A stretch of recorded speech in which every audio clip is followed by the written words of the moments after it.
다음 이야기는 실화를 바탕으로 한 것이 아니라 창작된 드라마 시나리오입니다. 나는 올해 72 이름은 휘자여. 평생 소, 돼지 뼈를 만지며 살아온 정육점 사장입니다. 남들은 나를 칼만 들면 기가 달라지는 여자라 부르지요. 손목엔 오래된 칼자국 흉터로 올라와 있고 오른쪽 어깨는 고기를 들쳐 올리다 굳어버렸습니다. 남편 창수는 말수가 적고 말 대신 행동으로 사는 사람입니다. 아침 5시면 말없이 앞치마를 챙겨 가게 뒷문을 열어주고 밤이면 내가 쓸어놓은 바닥을 한 번 더 훑어 나갑니다. 큰딸 영애는 나랑 닮아 고집이 셉니다. 내 명의로 된 아파트와 우리 부부가 피땀으로 올린 작은 건물 1층에서 종합가전 매장을 합니다. 사위는 장사가 서툴진 않지만 늘 한 발 앞서 나가려다 실수를 자주 합니다. 작은 딸 미애는 회사 다니며 살림을 알뜰히 꾸립니다. 둘은 어릴 적엔 손 꼭 잡고 다녔지만 크고 나서는 살림 방식이 달라 늘 부딪혔지요. 나는 요즘 웃음 뒤에 감춰둔 외로움을 제일 잘 압니다. 살다 보니 사람 마음도 고깃덩이 같아서 어디가 질기고 어디가 연한지 알 것만 같은데 막상 가족 앞에서는 칼이 무뎌져요. 가방 그거 먼저 가져와라. 그날도 한가한 오후였습니다.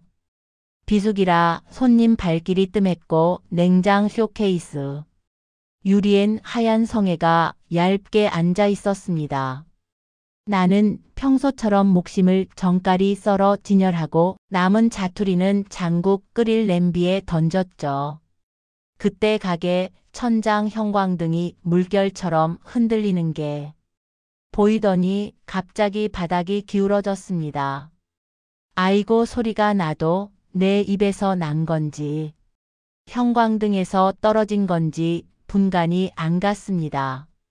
눈을 뜨니 응급실, 코끝엔 소독약 냄새, 귀엔 B- 소리. 하얀 천장 아래로 남편 창수 얼굴이 어슴풀에 떠 있고 큰딸 영애가 핸드폰을 쥔 채 울컥이는 목을 삼키고 있었습니다. 그런데 이상하게도 내 머릿속에 가장 먼저 떠오른 건 사람도 병도 아니고 가방이었습니다. 가게 뒷벽 장판을 들추면 나오는 작은 금고 그 안에 내가 남몰래 숨겨둔 가방이 있지요. 입술이 굳어 말이 어눌했지만 나는 온 힘을 다해 남편 쪽으로 손을 더듬었습니다. 저 창수 씨가 방 딸 모르게 얼른 영애가 엄마 뭐래? 무슨 가방? 하고 묻는데 나는 눈을 감아버렸습니다. 이유는 나중에 말해줄게. 지금은 그 가방부터 가져와야 해. 이 장면을 보는 당신에게 한마디 남깁니다. 이 이야기는 실화가 아닌 창작된 드라마 시나리오입니다. 하지만 누구의 집에나 하나쯤 숨어있는 이야기일 수도 있겠지요. 칼날 끝에서 배운 것들입니다. 아이들과 먹고 살아야 하기에 억척스럽게 굳은 일 마다하지 않고 고기의 피냄새를 돈냄새로 느끼며 일했습니다. 40엔 동네 경조사 수육을 도맡아 하던 장사꾼이었고 60이 넘어서야 겨우 대표님 소리를 듣게 되었지요. 그렇게 나를 위해서는 자린고비 삶이었지만 자식을 위해서는 좋은 것으로 채워주려 하며 살았지요. 고기는 섬세함을 아는 사람 손을 타야 맛이 나기 때문이지요. 버릇이라면 장부를 연필로 쓰고 틀리면 지우지 않고 옆에 작은 글씨로 정정합니다. 살아온 흔적도 장부처럼 남겨두고 싶어서요. 남편 창수는 입이 무겁습니다. 무슨 일이 있어도 먼저 소리 지르는 법이 없고 한번 결정하면 뒤도 안 돌아보지요. 세상 풍파가 겁나면 침묵을 껴입고 서 있는 사람. 그러나 재산 증식하는데 크게 도움을 주지는 못한 가장이었습니다. 큰딸 영애는 나를 닮아 앞질러 걷습니다. 건물 1층 가전 매장을 맡으며 이젠 온라인 시대야 엄마 하고 말하던 아이. 하지만 온라인 매출은 숫자처럼 들쑥날쑥해서 밤마다 컴퓨터 앞에서 새벽별을 본다더군요. 작은 딸 미애는 차근차근 수첩에 할 일을 적는 아이. 나 대신 병원 예약도 잡아주고 아버지 혈압약도 빠지지 않게 챙깁니다. 다만 언니와는 돈 쓰는 방법부터 말투까지 뭐 하나 맞는 게 없지요. 나는 살면서 배웠습니다. 사람은 다들 자기 방식으로 애쓴다는 걸요. 그런데 그 방식이 다르면 사랑이 오해로 보일 때가 있지요. 내 집에도 늘 그랬습니다. 숨겨둔 가방과 드러난 마음. 검사 결과는 가벼운 뇌졸중. 의사는 쉬라 했고 큰딸은 고개를 세차게 끄덕였습니다. 엄마 가게는 내가 잠깐 볼게. 요즘 손님도 없잖아. 말이 올바르게 나오질 않기에 이젠 장사는 더 이상 할 수도 없었습니다. 나는 대답 대신 남편의 눈을 봤습니다. 창수는 작은 고개짓으로 알겠다는 신호를 보냈고 영애가 잠깐 자리를 비운 사이 그는 슬그머니 병실을 나갔습니다. 그 가방에는 돈만 든 게 아닙니다. 오래전부터 나는 내 장부 사본, 은행 통장, 그리고 녹음기를 하나 넣어두었지요. 혹시라도 내가 말을 제대로 못하게 되면 내 목소리가 대신 말해주길 바랐거든요. 또 하나, 도장과 위임장, 그리고 내가 써둔 편지. 나는 그걸 딸들이 보기 전에 창수 손으로 가져오고 싶었습니다. 왜냐면 이 집안 싸움의 칼끝이 내 마음이 아니라 문서로 향하는 순간 우린 크게 다칠 게 뻔했으니까요. 영애네 부부는 엄마의 돈에 관심이 많았고 늘 부족해서 손을 벌렸거든요. 그날 저녁 남편이 검은 가방을 가져왔습니다. 병실 테이블 위에 가만히 올려두자 들어오던 영애 눈이 번쩍했습니다. 저게 뭐예요? 엄마 숨긴 돈 있어요? 엄마가 오래 쓰던 남편이 더 말을 잇지 못하는데 영애가 먼저 지퍼를 잡아 당겼습니다. 안엔 장부뭉치, 낡은 통장 몇 권, 서류봉투, 작은 녹음기, 그리고 편지. 영애는 서류봉투부터 집어들었습니다. 가게 임대차 갱신 계약서, 건물 담보대출 상환 내역, 명의 변경, 위임장 공란. 아이의 얼굴이 하얗게 질리더니 불쑥 내게 쏘아 붙였습니다. 엄마, 왜 이런 걸 숨겨요? 혹시 나 몰래 건물 팔 생각이었어요? 아니면 동생한테. 나는 잠자코 편지를 가리켰습니다. 그거 먼저 읽어봐라. 영애는 망설이다가 봉투를 뜯었습니다. 큰 소리로 읽진 않았지만 나는 내 글을 외울 만큼 쓰고 또 써서 문장마다 어디에 숨이 쉬는지 다 알고 있었습니다. 영애야, 엄마는 네가 참 자랑스럽다. 커다란 가게 간판 아래 내 이름을 걸고 버텨온 계절들 안다. 그런데 엄마가 가게와 건물을 지키려 숨긴 게 있다.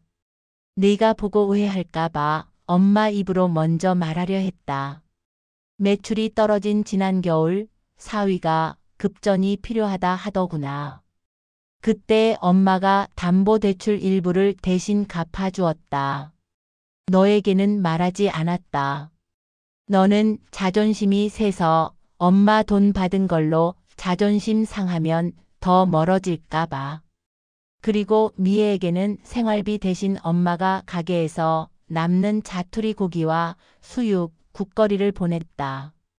직장 다니며 살림하는 게 보통 일이 아니더라. 이걸 다 말하면 너희 둘은 분명히 엄마는 늘 동생 편, 혹은 엄마는 늘 언니 편이라 말할 것이다. 그래서 엄마가 나쁜 선택을 했다. 말을 숨기는 선택을. 영애는 편지를 다 읽고도 아무 말이 없었습니다. 대신 녹음기를 눌렀습니다. 내 목소리가 병실 천장에 울렸습니다. 만약 이 녹음을 누가 듣는다면 아마 나는 말을 제대로 못하는 상태일 거다.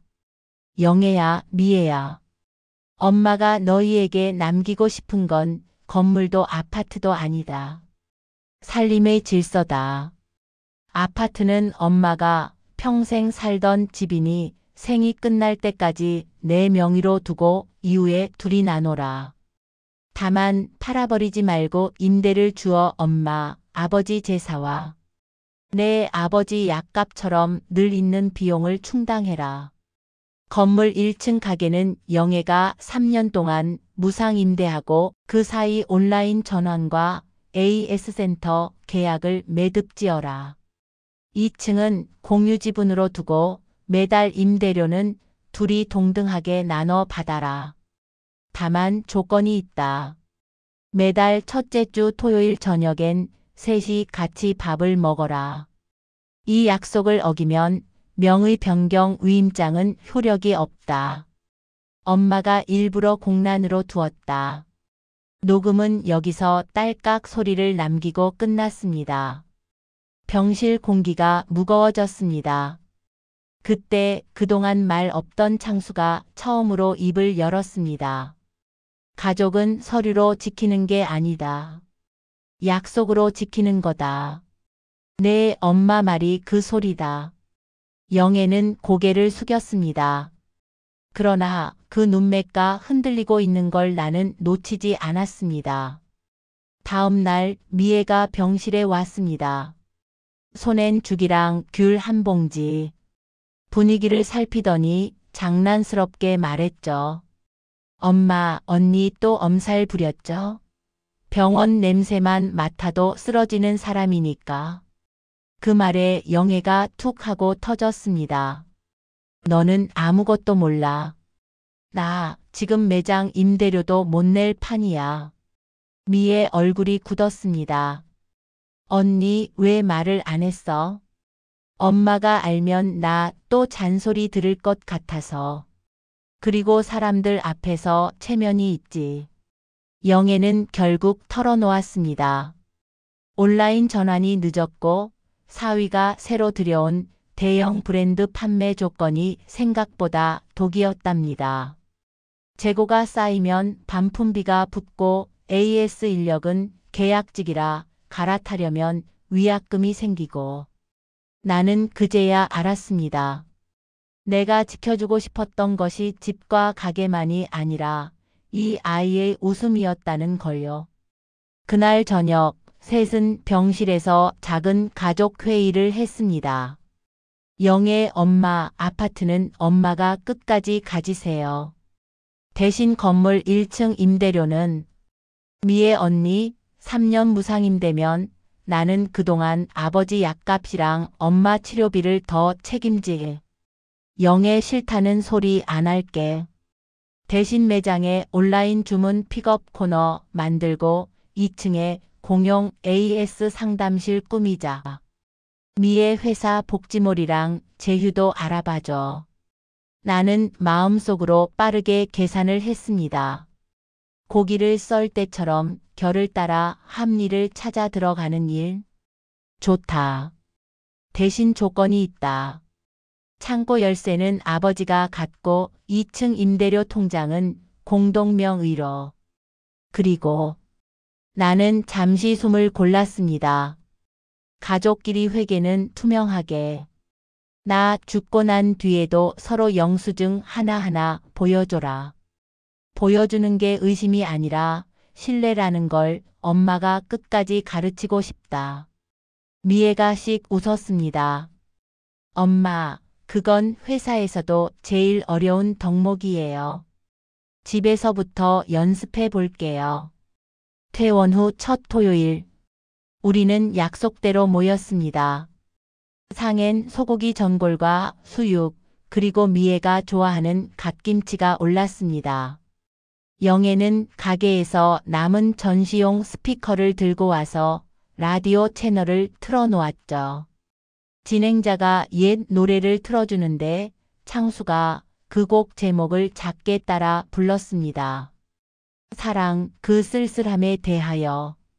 나는 그 사람의 낮은 허밍을 오래 들었습니다. 이 집 남자는 말 대신 노래로 마음을 말하는구나. 새삼 알았어요.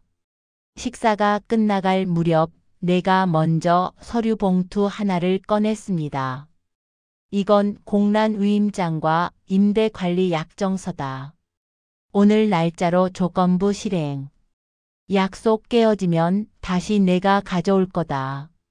영애와 미애는 각자 사인을 하고 창수는 증인란에 이름을 적었습니다. 그 순간 나는 이상하게 가벼워졌습니다. 오래 들고 다니던 쇠붙이 같은 마음이 종이 위에 이름 몇 자 쓰는 것으로 녹아내린 것처럼. 그날 밤 영애에게서 메시지가 왔습니다. 엄마, 오늘 고마워. 나 사실 무섭고 창피했어. 근데 엄마가 숨겨놓은 건 돈이 아니라 질서였다는 거 이제 이해할 것 같아. 나는 짧게 답했습니다. 고기는 결을 거슬러 썰면 질겨진다. 사람도 그렇다. 너는 내 결을 알아라.